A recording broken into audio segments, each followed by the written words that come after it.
大家好，欢迎来到快乐手工。买过我材料包的朋友都知道哈，我的材料包里边呢会送大家一根气消笔哈。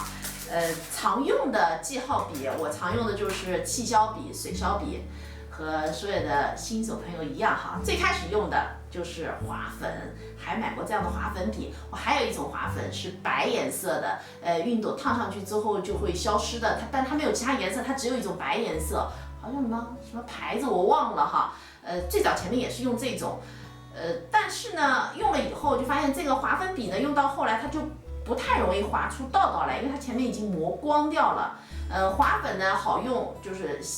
划上去没有什么问题，但是我的皮肤好像对这划粉有点不太适合，时间用的长了以后，我的皮肤非常非常的干。皮肤干呢，就在你刺绣的时候，这个皮肤的边角上面它特别容易勾线，勾线勾好之后，你刺绣出来的东西吧，它整个都是毛的，它没有那种缎面的光泽。所以现在呢，我就基本上就不再用这样的划粉了。视频当中呢，大家看到我用的最多的就是这种气消笔了哈，它呢就是用起来比较方便。拍视频嘛，有时候数字会写错，那它呢只要熨斗烫一下，那数字就会没有。所以呢，我常看到我用的是这种哈，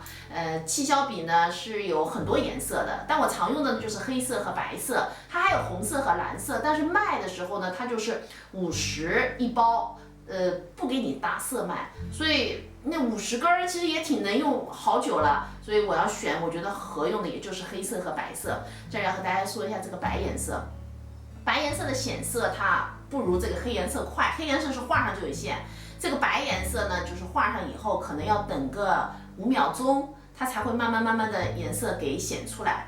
在挑选的时候也提醒大家哈，这个气消笔它其实是2种，一种是这种粗杆的，还有一种呢跟这个水消笔一样是细杆的。粗杆的和细杆的我都用过，我觉得粗杆的不容易干。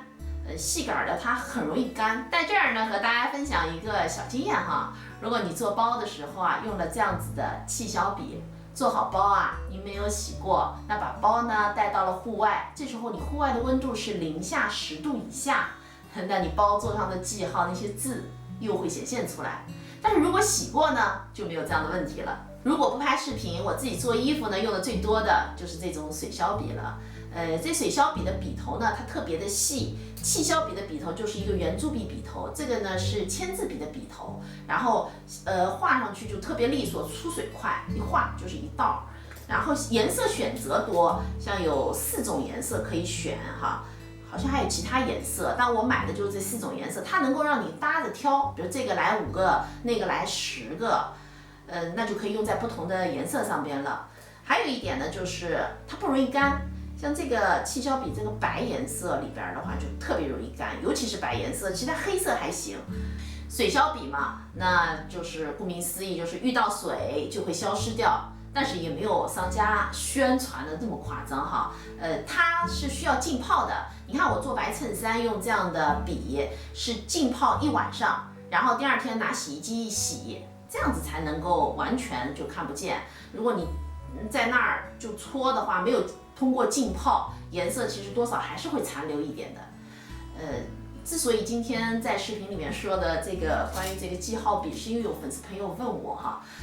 我呢性子急，有时候打字儿吧就特着急，想把我明白的那点鸡毛蒜皮的小知识分享给大家，但我打也打不明白，所以我想还是说吧，说希望能够说明白了。